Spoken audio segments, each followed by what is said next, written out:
1 minute.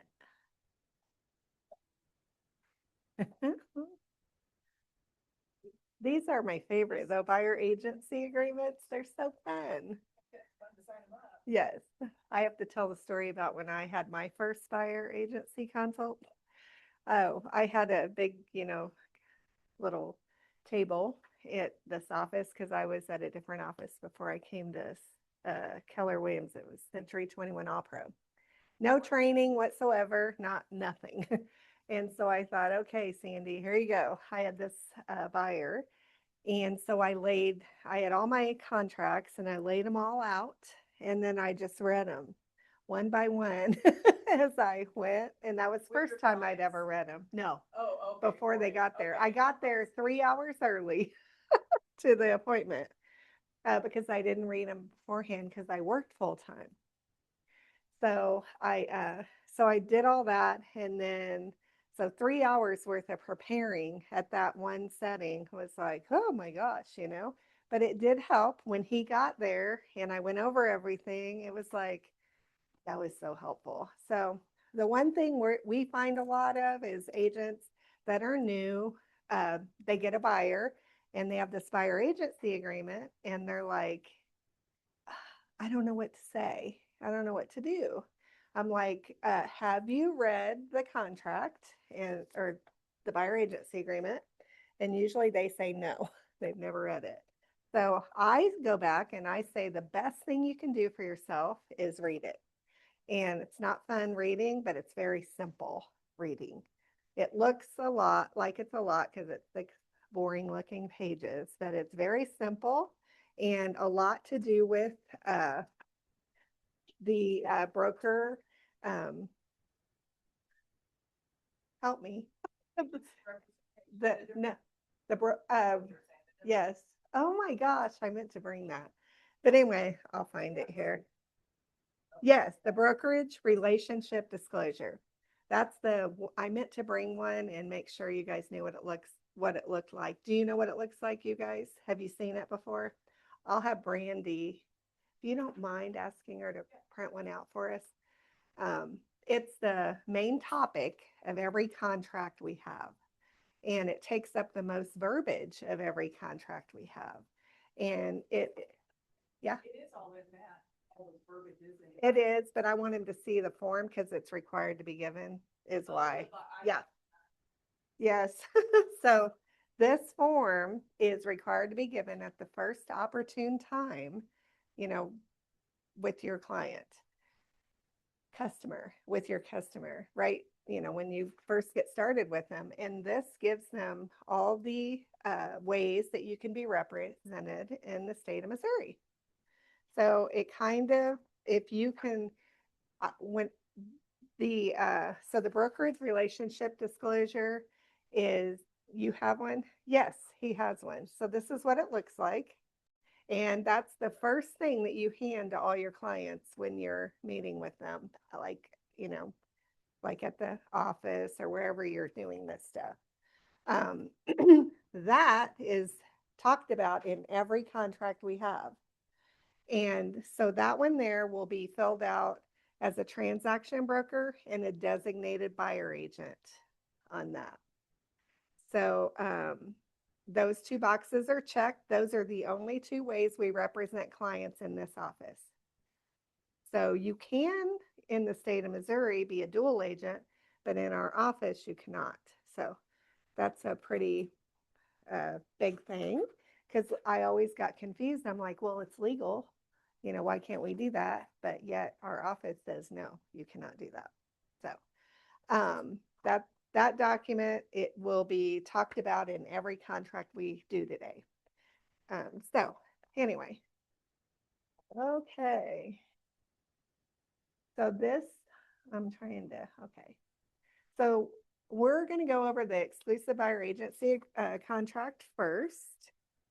And now I'm looking for my little document. Oh, okay. So you guys are newer. I think you know about the NAR settlement, probably. and heard about it. Have you guys heard about the NAR settlement and what it means to us as realtors? If not, let me just go, and even if you do, this might help you. So that NAR settlement, the main thing when I'm talking to buyers is transparency. That's what it's all about.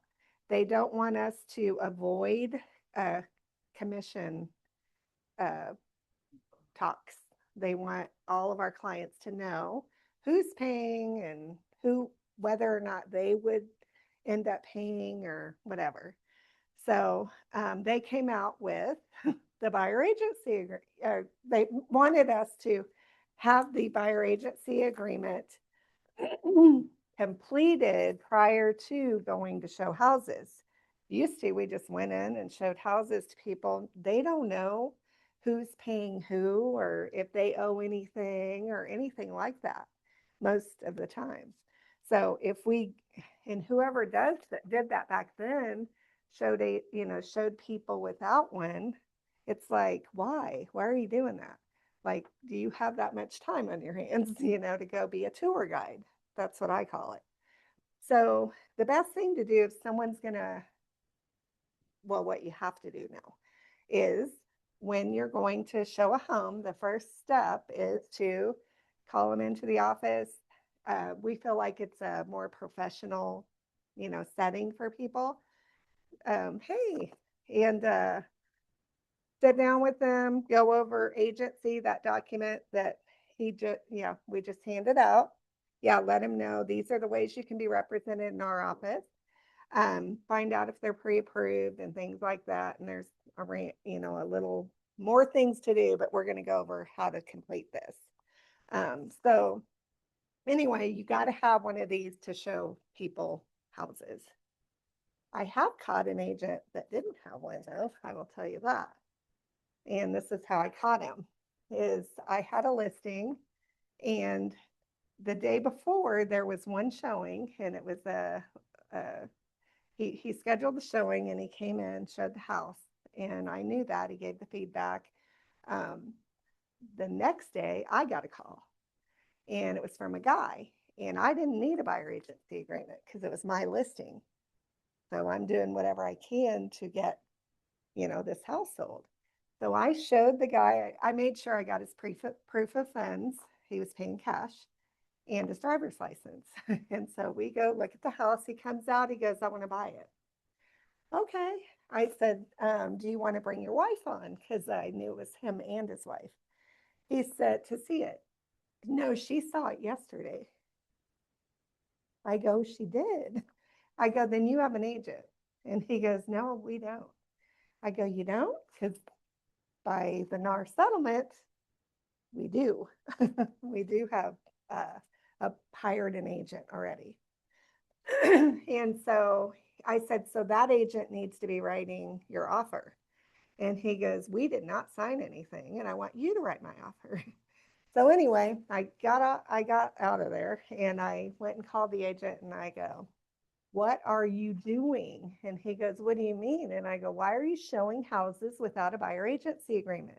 He was intimidated by the lady, I guess. He didn't get one. He goes, I don't know. And I go, well, you're going to get yourself in a lot of trouble. And I said, furthermore, you could have just not got paid on this. If I wanted to, I could go write the offer and get both sides of the deal. But I'm not like that. So I, gave it to him. He wrote the offer and they closed and everything. But that's how easy it is to lose the people, So evidently he was the decision maker and he would have just went with me writing the offer. So anyway, don't do that. Don't be that agent because you can get in trouble. And don't avoid. So this is all about this and why it came out. Don't avoid compensation conversations because they know you're going to get paid by someone. They just don't know who. And so then don't always assume that the seller will pay our commission. Some of them don't want to. And it's all up to us as listing agents to discuss who's, if they're going to end up paying a buyer agent. So how I combat that is I say most always to a seller is I will always say, most likely our offer will come through asking you to pay for that buyer agent commission. If that is done at the listing, you're not going to have any trouble getting paid as a buyer. Does that make sense? So that's only as good as the listing agent, who's paying who. Does that make sense? So that's how I took the NAR settlement is, oh, okay, so I've got to be really good when I list a house to say to the seller, oh, by the way, most likely you're going to see 2 to 3% come through as a buyer agent to pay their commission. And some of them will say, I don't want to. Well, I don't know that you're going to find an agent who'll bring a buyer for free. They're not going to do it. So then they change their mind. Oh, okay. It's just like, I don't want to do any repairs to my house. Same thing. Most likely you're going to have to do a few things. And oh, by the way, if you don't, the next buyer is going to ask for those same things. So it's kind of like how you set the stage for people. And setting the stage is real important. So back to this buyer agency agreement. And also you need to explain your value clearly, like what, why are you even here, And so those are some of the most common mistakes to avoid for this. And then, so the two major things that happened was we have to have this buyer agency requirement. It's required to show homes. People don't like it. Some people don't. And they just want to, like, they can still go to open houses and things like that, but people don't want to sign up. Sometimes they've done it before and they just don't want to. Nothing we can do. We can't still show them houses. They're going to have to find someone, who will do that. So then, and used to, as a buyer agent, we could see in our MLS that what we were going to get paid when we showed that house. We could see it. Hey, no, you're fine. Thanks for coming. So anyway, used to, we could see it in the MLS and we knew we were going to get paid and we knew what we were going to get paid. And then they took that away. We didn't know how that was going to take place, but it's worked. It's worked out just fine.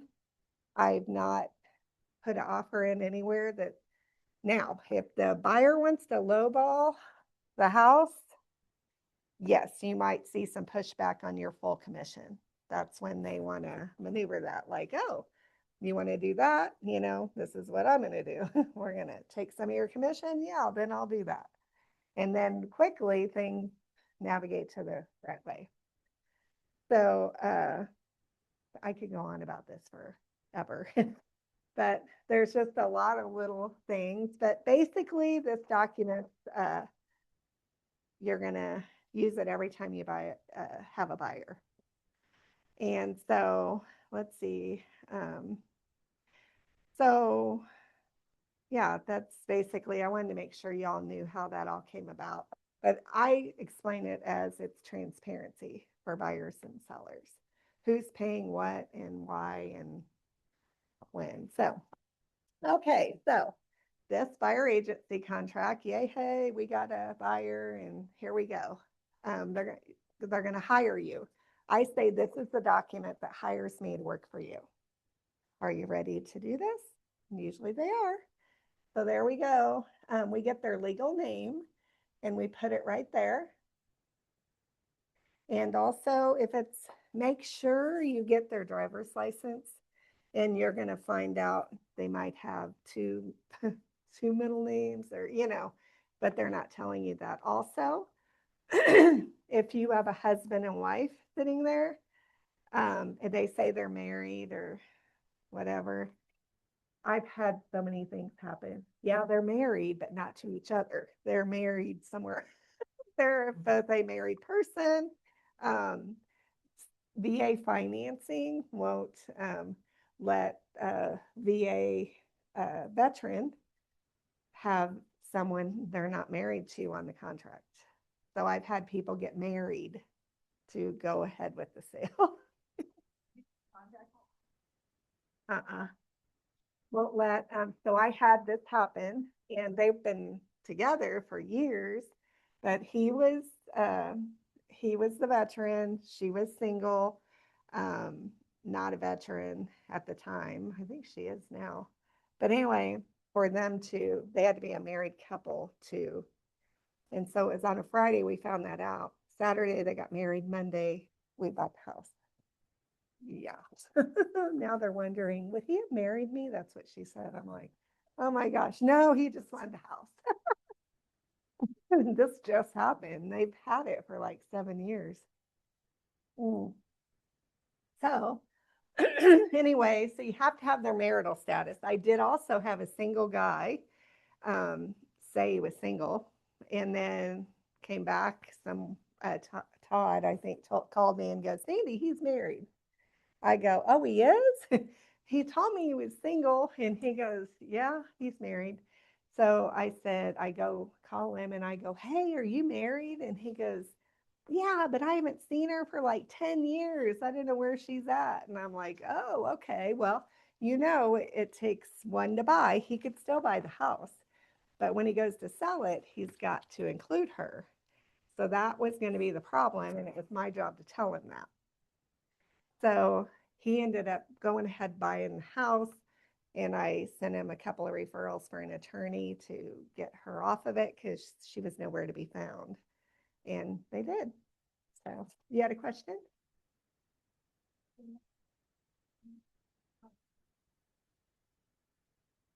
No, I didn't.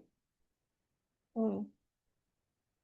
I don't know about have to, but I do feel like you should have their legal name.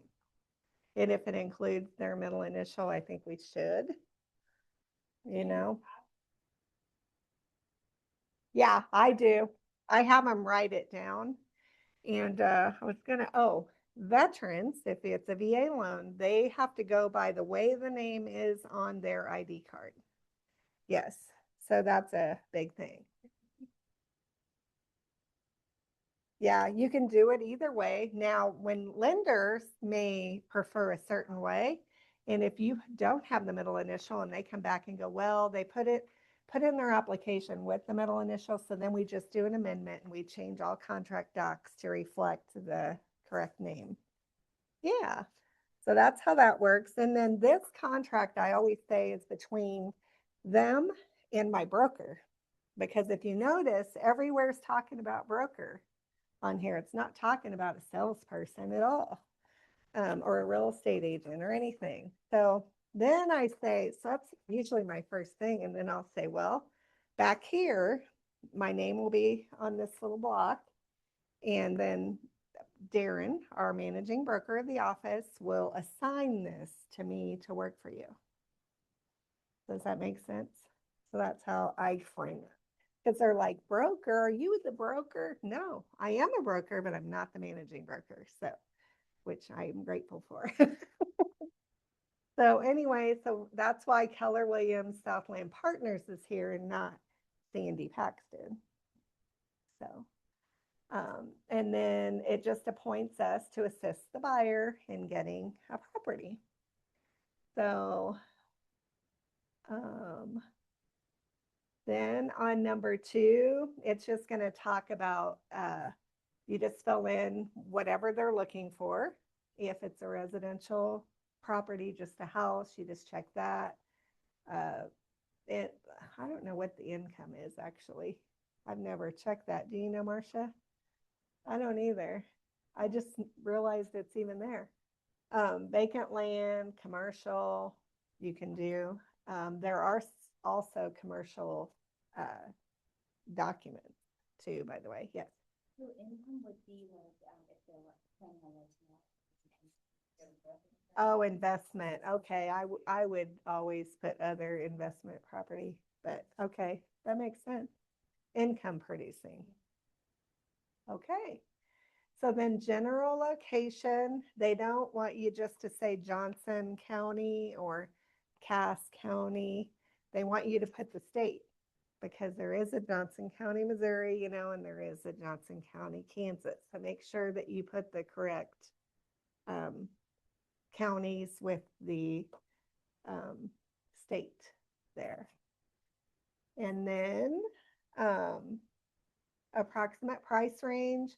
I just ask them what their low would be and then what their high. And you always got to watch this because they'll inevitably say, I don't want to go over 325, say.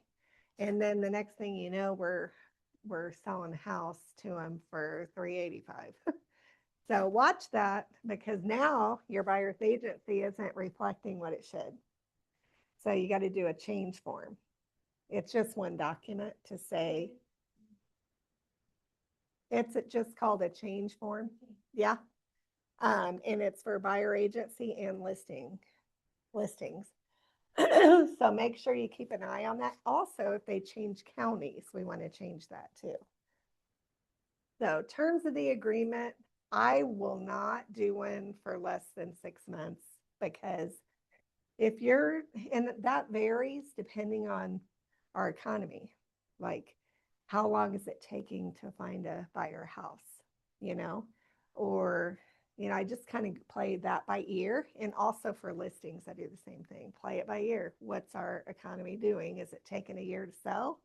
If it is, you don't want it for 6 months, you know? So, which when I started, it did take a year to sell. It was for listings. Do you ever have people who want you to just do the form so they can see the house and then don't? See one house, yes. How do you just Just put that address right there where it put says, the house address? yes. Okay. Yeah. And then do you do it like a weekend or? I've never done it, honestly, but I know you have. She has. I won't really do it because, I mean, investors are like that. That's who she had, isn't it? But I'd still put it for like 2 months. Yeah. Just in case because. So, right. So I would though, if I thought they were going to buy it, I would go ahead and just put that address right there and let it go for the day or whatever. Yeah. Question. So, like I had a buyer that was referred to me a couple weeks ago, and we don't know each other. They called me, texted me, we set up a showing for the very next day. And so I explained briefly about the buyer's agency on the phone. And they were a little bit balky about it. And so I just said, we will just write it for this one day until we, Yes. decide whether or not we want to work together. Good. Okay. Yeah, that's good. Then Just okay. make sure you have it. Yeah. Okay. I'm like, do you have a way of handling it with somebody you don't know? It's hard to ask somebody that you don't know to sign a 6-month contract to be locked into. Well, I think that comes with knowing your value and why wouldn't they? Is there a reason why you wouldn't want me to work for you? And kind of bring them into the office and go over everything that you're going to do for them. Yeah. Yes.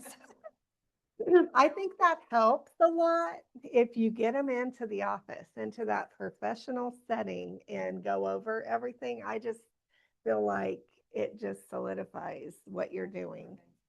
Yes, it does. And I will tell you, I did have somebody call me and wanted to look at houses. And so I went over all my things on the phone to kind of pre-qualify them. And so this was going to be a Saturday and Sunday all day affair is what it was going to be. And I was like, oh, great. So let's meet in the office and go over everything, the buyer agency agreement, get you pre-approved and all that. So we're ready for Saturday and Sunday.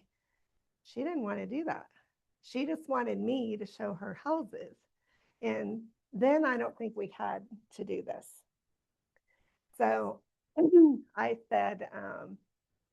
I said, well, maybe I'm not a good fit for you because I wasn't going to go tour guide and you had to have this.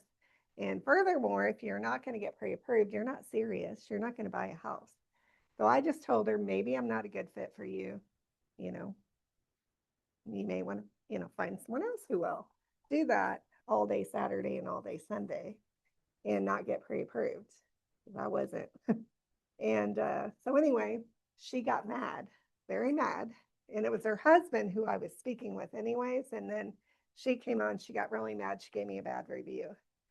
So she wasn't even my client. So I went on to say, sorry, we never got to the client relationship, but this is how it is. This is how we have to do things. So, I mean, if you don't get a bad review for something, you're not doing enough business. That's what I say. So, but you have to run your business. Like sometimes you have to say things they don't want to hear, but they're not hiring you to really say everything that they want to hear. They want to know the good, bad, and the ugly. They really do, even about their own home when you're listing it.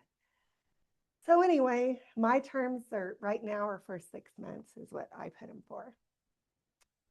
And then these are just some things that the buyer will do. And one of the things down here that are bold is just saying that anytime you run into a realtor, like whether you're at the bar or even at an open house, you let them know that you do work with you have signed a buyer agency agreement with a realtor. And then so that's most, okay, go back up here. Okay, so anyway, and you can read through those for all about what the buyer's going to do. And then these are all the things that the broker, which is, it's going to get assigned to us. So really they're talking about what we're going to do for them. These are all the things that we're going to do for those said buyers. So it's good to be able to explain all of those things to them. When we do write an offer, for instance, we're going to seek a price that, that they want. And we're going to follow through on everything. We're going to present all of our contracts in a timely manner, all those different things. So that's kind of lengthy what our obligations are. So we do want to know those. And then if they want to look before, I really do have buyers go buy the house before I show it too. Just another little tidbit. Because inevitably, they don't want to live there because there's a busy street behind it or whatever. So it's good for them to do a drive-by the house before you go, because if you drive up and they go, yeah, I don't want this house. It's like, you could have known that if you would have drove by before we got here, before we scheduled. So anyway, maybe that I'm lazy. I don't know. I just try to do what's best for them, and it doesn't get them doesn't get them into doing all these things when they didn't want the outside of the house even.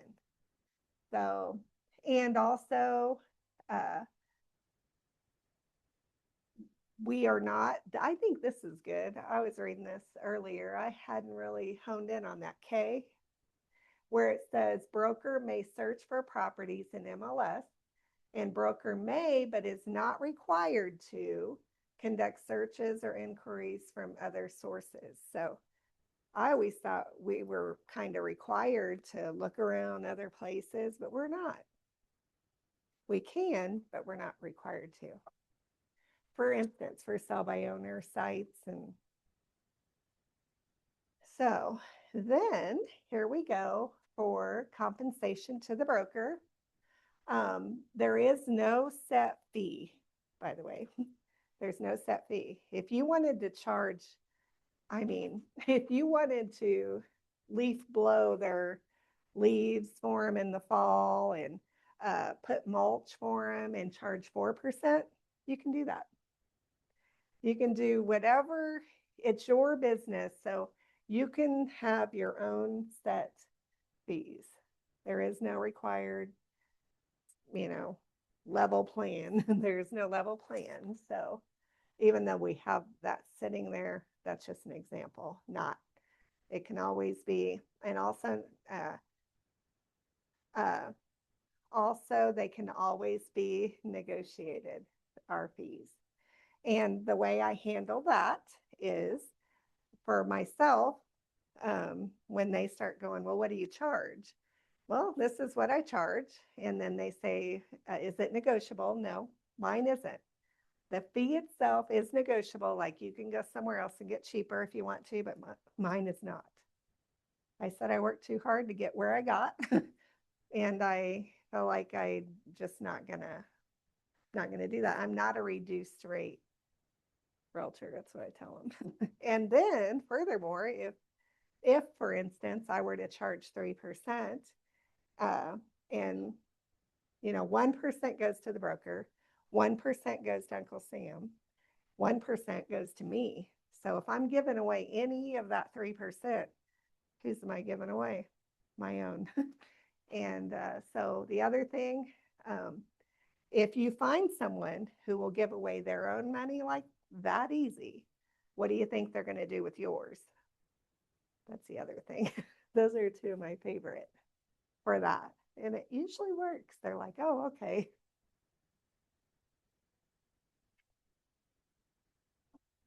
So, so here's where you put the fee that you charge, whatever it may be. And then here is if you have say you're driving down the road and the buyer goes, oh, look, there's a for sale by owner and we love that house. So, okay, they're unrepresented seller. They're for sale by owner. You do need the permission to show document with it, but they need to know that they don't have a listing agent who's already, your commission's still going to be 3%. And there's no one there saying they're going to pay it. Now you could, negotiate that, however, but I will tell you for sell by owners is all about the dollar. So they're a tough cookie for that. So that's, so the total then would be 6% if it were unrepresented for sell by owner. That makes sense. That used to be confusing for me when I started. So here, this is the broker admin fee. A lot of people have an admin and they pay that. That's what pays for them per contract. And they do all the paperwork and those types of things. And so that's, a lot of people charge that. I feel like if you're not, you're leaving money on the table because everybody else is. But I also will say that due to fair housing, whatever you do have a systematic way of dealing with buyers and treat them all the same. And also with sellers, treat them all the same. So if you charge one, charge all. And if you have a friends and family waiver, I do waive for friends and family occasionally, then I just put that friends and family or whatever. Down there, the same spot. Other companies. Yeah. If I can justify it, if somebody came and go, oh, why did you do that for them and not for all them? Yeah, if I can justify it, I would. No. But if somebody were, to audit or something and come in, well, what you don't want to get caught up in is they have police, like, I don't know what they call them, but they will come and act as, which I sat in on a class on it. It was pretty scary. They had different people coming in for the agent, and man, she was like fair housing issues. It was issues like that. And so I don't ever want to be caught up in anything like that. So I try to be very standard. Yeah, it was scary watching that on there. Like, oh my gosh, people really do this, they really do. I guess, because it was Kansas City. So just know that they could have people call you to show houses, and you got to treat everybody the same, no matter what.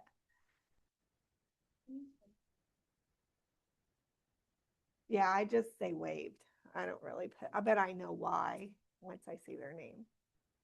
I'm So- sorry if I missed this, but the $3.99 broker admin fee, is that charged to you, so that's why you charge it, or? That offsets paying for a admin person. So if you have like 6 contracts and you're, if you charge that on every one, you just pay that to them to do all the paperwork. Okay. Yeah, You don't have. you can. It's really what I consider a junk fee then, but yeah, junk fee means it doesn't really need to be there. So, but yet I do charge it and I don't have an admin right now, but I do plan to get another one. Yeah. You do charge it and you don't have an admin, you're still doing the work. Yeah, I'm still the admin. So it's not like you're not, You're yeah, charging for it's an doing that. additional fee then. They receive it, like, Yes. you Yeah, are Your assistant, basically. exactly. Yep.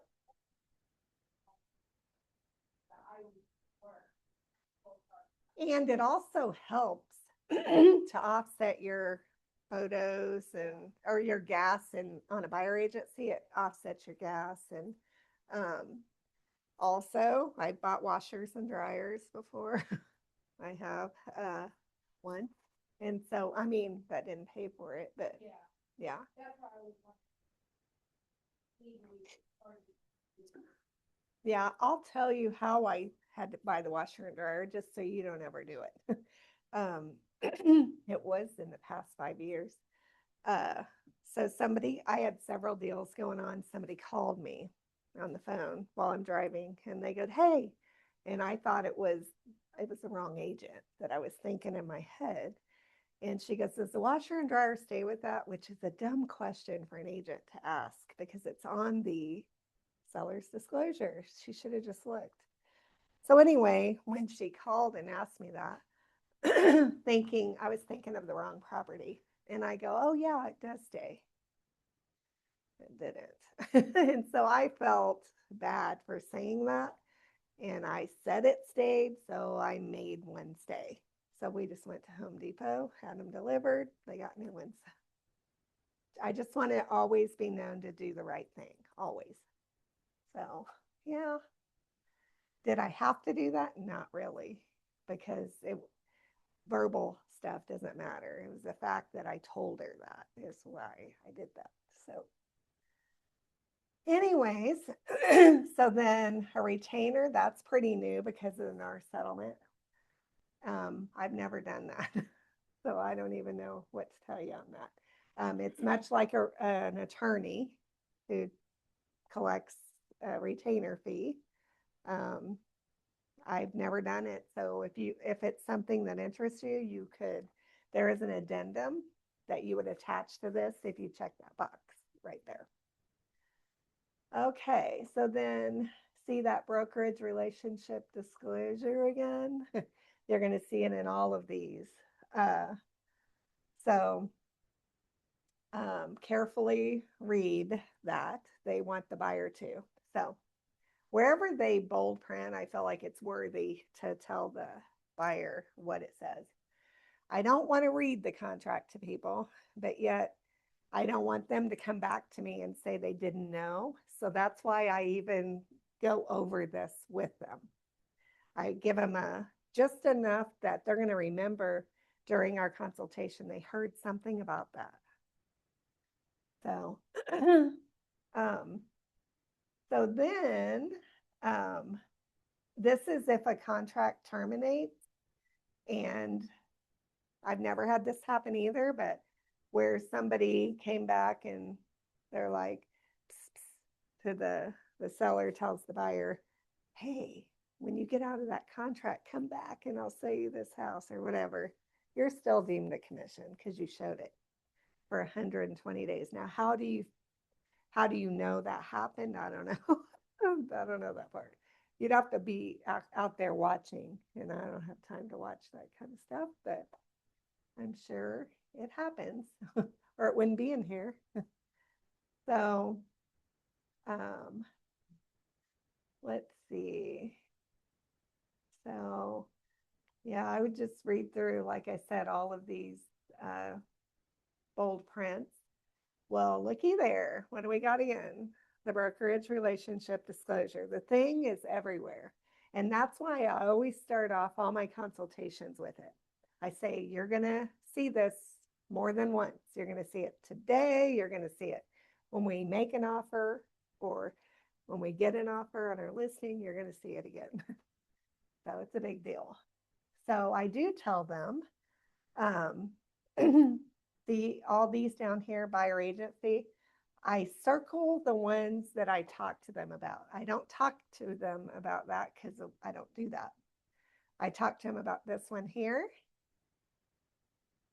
And I tell them to read through that one. And then I circle this one.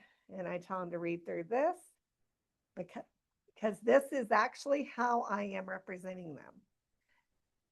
Right here, the designated agency one. If this were to happen, the other one, the transaction broker, there will be another form completed prior to looking at the house. Remember, it's prior to, not after. And both parties, the seller and the buyer, have to sign to say, yeah, that's fine, go ahead. You know, that means, this also means you have a broker agent or buyer agency with the buyer, and you also have a listing agreement with the seller. Does that make sense? That's what that one's for. So that skips a lot of reading, by the way, because the other stuff doesn't really pertain. Those are the only two that could pertain. So I do tell them to go ahead and read those. Now look, buyer consents to brokerage relationship. This is a checkbox kind of showing the same thing I just said up there, how I circled the two. Yes, see, yes for transaction broker. But this is the way it's going to be. No for dual agency. Yes to designated agent. And also buyer consents to the designated agent and buyer's purchase of the property. So this is how this will always be completed, which is confusing until you get it in your mind that it's just how I told you up there where the writing is. Transaction, if you just go through and go, where's transaction broker? Yes. Designated agent? Yes. Designated agent? Yes.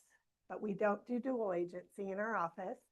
And no, we don't do buyer agency. We're designated agents to our clients. Make sense? So, basically, like, if you have a listing and like the transaction broker relationship is so that you're not. Exactly. That is exactly. Dual agency would mean you're trying to represent both of those people. About impossible in my, because you can't advise either one properly because you know too much about each one. So that's why you turn out to be a transaction broker, which is important to know that. Because you were representing them both with a listing and a buyer doc. When you turn into a transaction broker, you come out of representing either one of those and you go to just transaction paperwork. You can't advise either one. It's a commission. Yeah. Which is crazy, huh? And they both have to agree to it. So that's not saying which one they select. That's just saying what's. no, that's what's available. Okay. Yes. Sorry. Okay, this next page I feel like is very important for them. It kind of helps you. Cost of services obtained from outside sources. They are the ones that order everything, inspections, everything. We're not allowed to. We're not allowed to order them. So if they say, can you get me an inspector? No, you have to order it. They have to order everything. And they have to pay for it.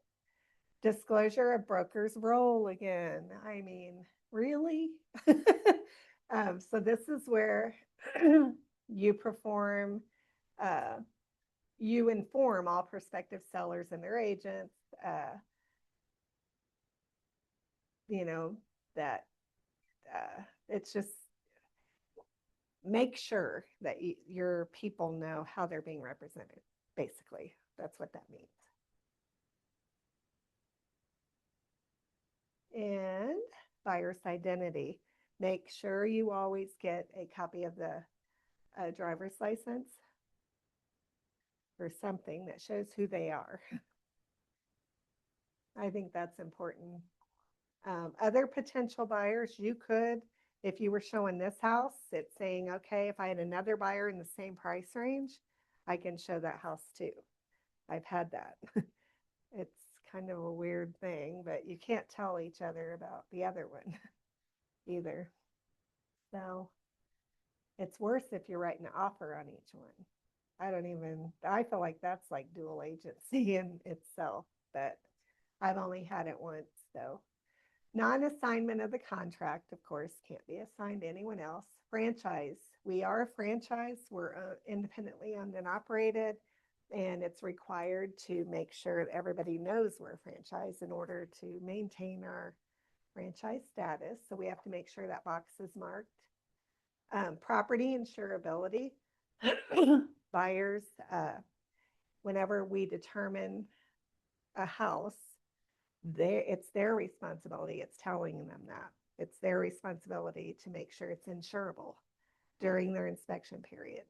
You don't want them to wait after, because if it isn't insurable due to the roof or whatever, they're in a pickle.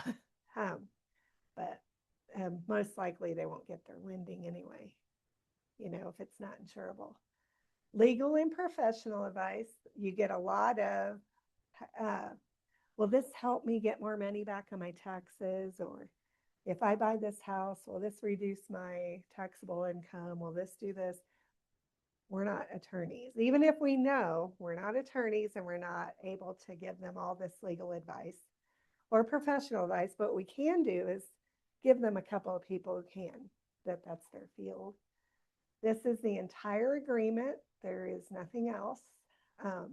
If there's any modification after it's signed, we do that change form that I just talked about, which is perfectly fine. If you want to extend it before it expires. And then cyber protection, we have one of those documents that you put with it. And then if you had any additional terms, I can't think of any off the top of my head, but then I let them know this is a legal binding contract. And then they just sign. I don't ever put any information in here like their address and all that.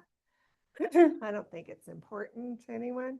I do put their email in the event something ever happened where somebody else took over your files. And I will tell you, it happened to me.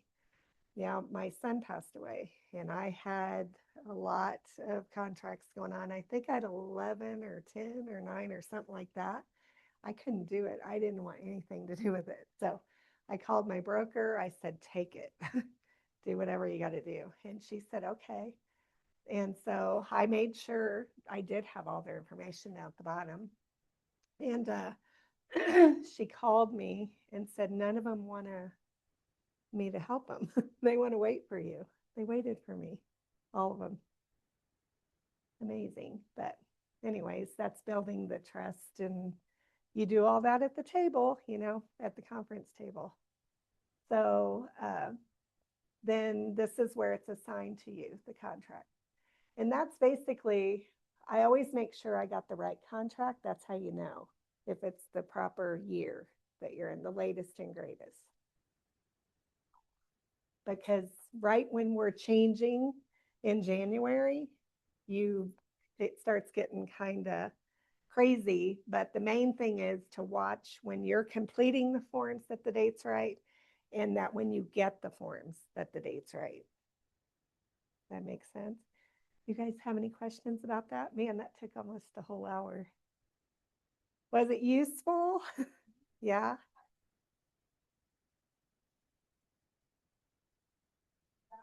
I've not.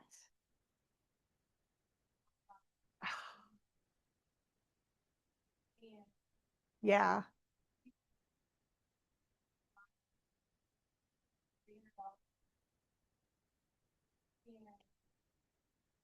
You can. And I don't know what the addendum says, but I would go read it and see if it's something you guys would be interested in. I'm an old dog, hard to teach new tricks too. So, Yeah.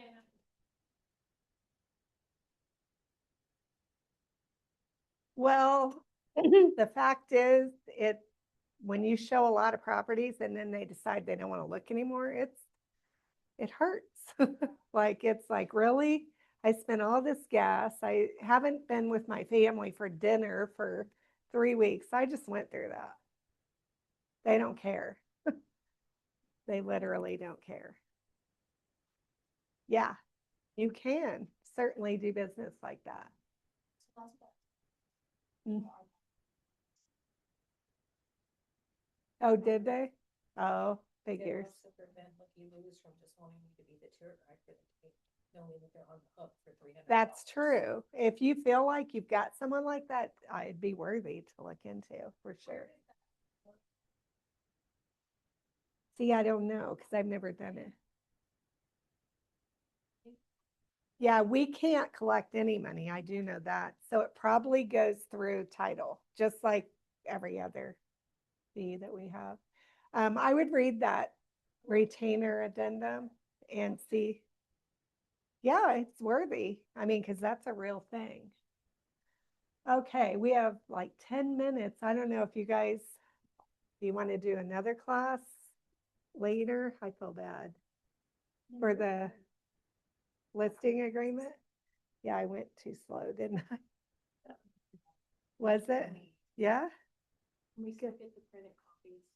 yeah, That way we'll just read. yes, you can. I can have another one for these if you guys want to.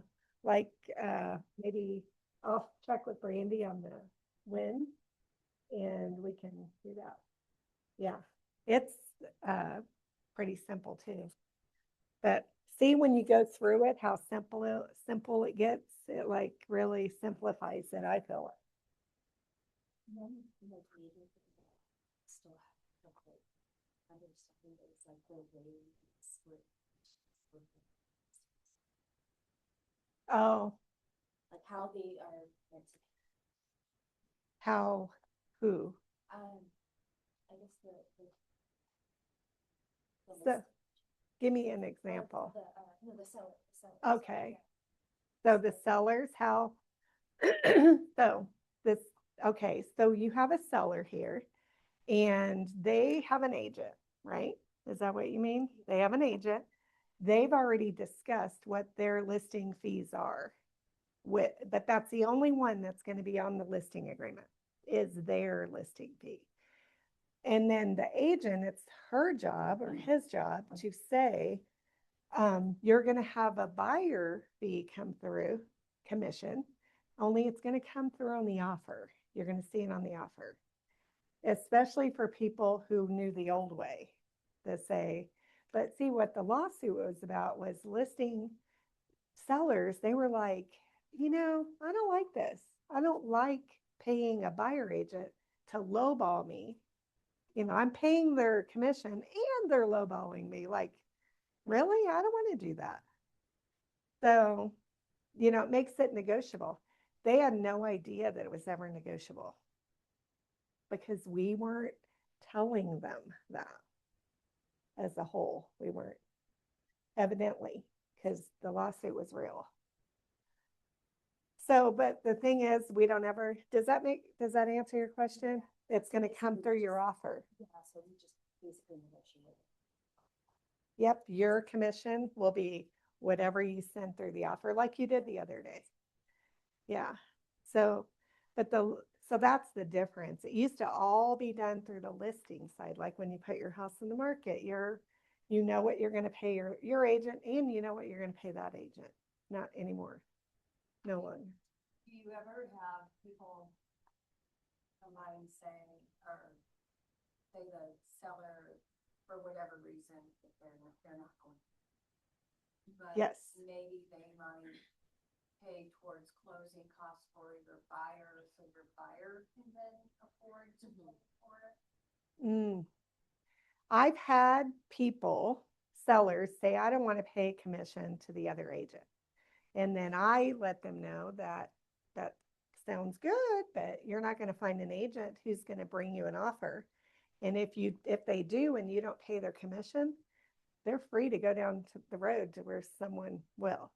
Why would they do that? Because the buyer doesn't have money to do it, to pay the commission, so they won't be able to buy that house. Yeah, so they'll leave, they'll go somewhere else, and we're free to do that, so most sellers are paying it. I've not had any say no, not one. So if that buyer still wanted to see that house, they would be on the hook. for Yep, paying it. they have to pay. That's the big deal about our buyer agency agreement that we just went over, is that the buyer know down there on the commission section, I meant to say that. So if you look in the bold part there on page 2, line 92, buyer understands and agrees that broker may be compensated by more than one party of the transaction. However, broker is prohibited from receiving compensation for brokerage services that exceed the amount of our compensation in the agreement. So we can't receive 4% if we said 3. And also buyer hereby authorizes the party handling the closing to pay compensation to broker from buyer's funds at closing if applicable. But right above that, buyer may seek an agreement from the seller to pay broker up to his compensation amount. Buyer is responsible for payment of any compensation not covered by the seller. That's a big thing. And you see, Yeah. they're no longer doing a $1,000 bonus to selling agent on a full price offer. They're not. I think they can have any kind of incentives they want to. Because I have sellers that are offering rate buy downs and everything. You've seen them with builders. They offer rate buy downs. They can offer, any seller can offer So how do you get that with that? Well, get what? remember how you said you will not receive more than the agreed upon 3%? Mhm. So what if the builder or a regular seller is offering, Oh, that's true. Good question. so how do you make sure that that's legit, that you can actually receive that? Well, I don't think it's considered like commission is why. It's more of a bonus. Mm-hmm. Yeah, an incentive / bonus. I think that's where this, would probably cut right there and make it different. Yeah, because I get it. They do it all the time. Yeah. So I think it's a matter of what it's called. So I don't think they say additional commission of $1,000. I think they call it a broker bonus. Yes. Yes. Incentive. Yes. Yeah. You have to make sure to put it in your offer to get it, because I've missed those before. Where it's on the MLS that you get a bonus, and if you don't put it in your offer, you're not getting it. So because then when you write it into the offer, everybody's signing it, seller, buyer. Right. Broker. Uh-huh. So I think it's real important too to read your MLS sheet. I think sometimes we may skip a few things here and there, but I think it's real important to read even the verbiage and make sure that we've got a good handle on it to know what the seller's saying too. But I'm sorry I only got one of them done. I'm yapper. I got into that. So and I had other things I was going to go over too. So, but I can, I don't know. So one of the big things with buyer agency agreements, that common mistakes that I'll just tell you are showing homes without the agreement, not explaining compensation, leaving blanks, and skipping the whole agency explanation, because people get confused on it. As agents, we get confused, but I think you can nail it. Let me see. There was one on here that showed. I don't know. Oh, it's probably over here. No, one of them. Just know your agencies, like know what they mean. I think then it makes the conversation so easy. Make sure So- you ask people the questions. I Yes. tell them to read over it, make sure you understand before you Yes. sign. Yes, I do too, but so many of them don't sign it. I mean, read it. They don't read it and they just click through. That is why I go through it, and that is why I know it so well. Because I go through it. They go, you don't have to. Yes, I do. I do. Even if you're an engineer and you don't want me to go through it, because all you care about the bottom dollar, you know, that you're gonna get, too bad. You're gonna hear it real quick if that's okay. And they'll usually say, okay. But it's my job. It's your job. It's all of our jobs to make sure they know what's going to happen during this process. So, and it helps so much. And by the way, when I do this, I also do the contract, like the residential real estate contract with them. I go over what it's going to look like when we make an offer at the table. And that, oh my gosh, like that makes it so easy when you set the stage with that. You do that in your Yes. Because they don't know what's next, you know, or what things are going to look like, or they don't know. They just don't know a lot of things. And if they do, good. But if they don't, which 9 out of 10 don't, you've done a great job by telling, you know, a good service for them to tell them all that stuff. Because the people that I don't go over it with, because of whatever reason, we didn't go over the offer part. Those are the most messed up transactions I could have because they don't know what they're doing. You know, they're just like haphazardly walking around. Their sisters, the realtor, have had that. You know, it's just so crazy. So it's our job to set the stage. Keep those words in your mind to set the stage of what's going to happen later, and you can always refer back to it. Remember, Mr. Buyer, when I said, or remember, Mr. Seller, when I said. I think that's a big thing. But we do need to go over this exclusive right to sell because at some point, because it's going to change the way you think of, you know, the listing presentation makes it so easy. So I'll see what she has next and we'll do this one. Sorry. Yeah, you're welcome. I love your flowers. They're so pretty. and it's have a copy. Oh, this, yes, you sure can. It'll give me some fun reading. Yes. Today. And I tell you what, when I first read it, I just went through and highlighted and made notes and all that. And the first few times I just used it, my highlighted, and I gave them a copy too. And then they go, oh, okay, you want me to sign this? That's what they say. Yeah, sure, sign it.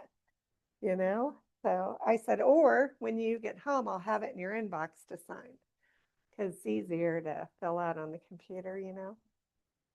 So I just trust that by the time they get home, they didn't decide not to hire me. So, but I do make sure people are pre-approved or have proof of funds. I will tell you a little story about my buyer. When I first started, I was scared to death to ask people, do you have money to buy? You know, that's not how you ask it, but yeah, it's kind of awkward feeling like you're being nosy. So I had these buyers, they looked the part, they dressed the part, everything looked great. They said they could do it. I showed them houses for 6 weekends every Saturday till we found them house because houses were, I don't remember the market we were in, but anyway, it took that long. We got to the 6th week and we're in this house in Belton at Cherry Hill, and they're like, okay, this is it. I want to buy this house. And I go, okay, you need to get pre-approved. So I get Christy Schumacher, I don't know if you know who that is, probably, on the phone because she was the lender back then, and got him to give all their information and everything. She goes, Sandy, they can't buy past 80,000. That house was like two or three. And so I had to go back to them and say, oh my gosh, it was my fault. I felt like Like I did them a disservice by not getting them pre-approved. You know, because I was more scared of their reaction to me asking that than, you know, than doing it. But I did them a disservice. So I will not do that to anyone again.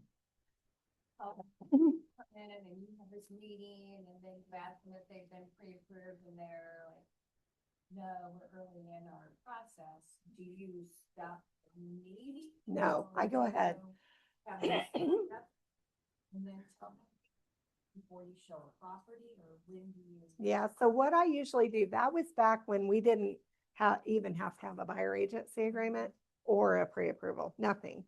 And I was new, so I was scared to death to ask that question. Now I give them that scenario of what I don't want to happen to them.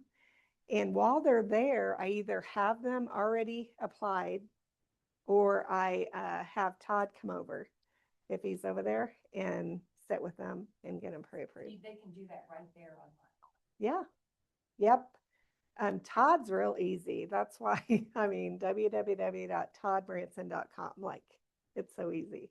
And they just go on there and do it. Now, I do tell them they're able to shop that if they want to, and some of them do. And that's fine with me. Like, I don't get paid by Todd to give them people. You know what I mean? No, no. Yes, it shows that they are able to be pre-approved, but I do let them know they're able to shop it, but this will get us started. Yeah. Yeah. You have a agency, right? Some people are not ready for it. Like they're ready.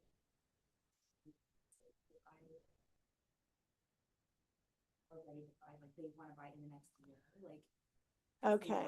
Right away. Well- Like they would push that like pre-approval since it hits their credit, right? When you get pre-approved, it doesn't. Well, I don't show them houses for a year.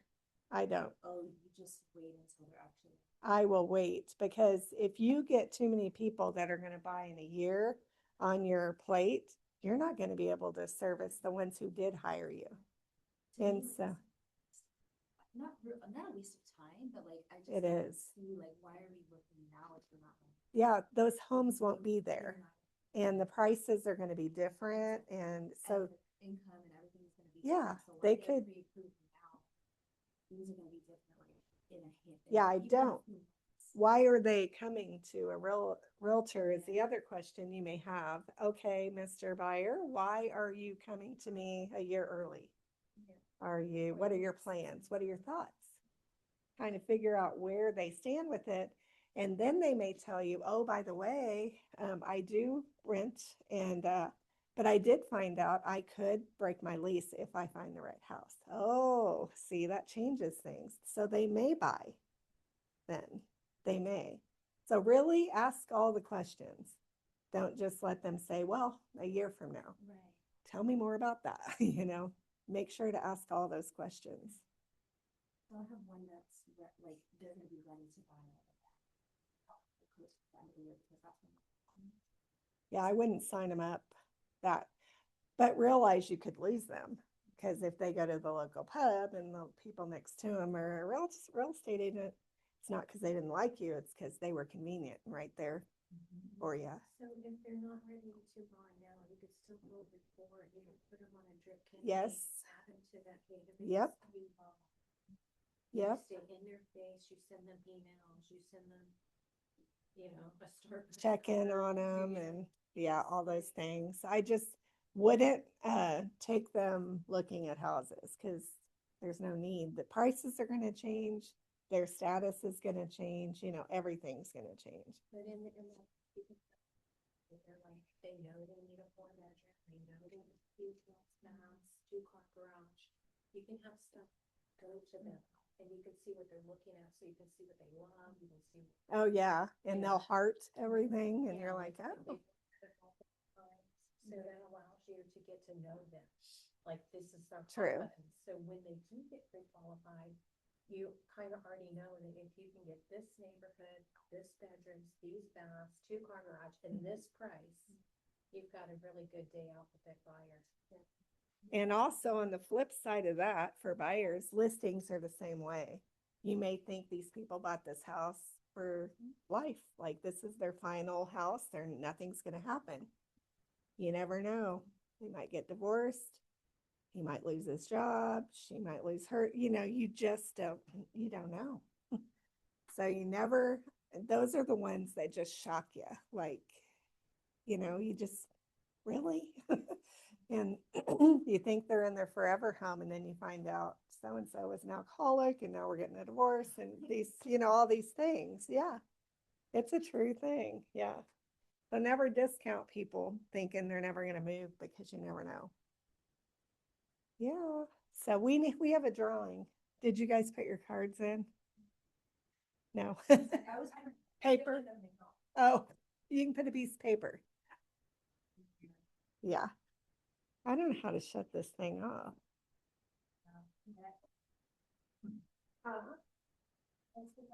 The drawing for a $20 gift card to Starbucks. And Yeah, and you're gonna close your eyes and grab one. yeah. I thought I heard you say something. Yeah. All right, good job, Sam. Well, I only got through one contract, Yeah, but it was very useful. They were Yeah. happy. Yeah. well, it feels like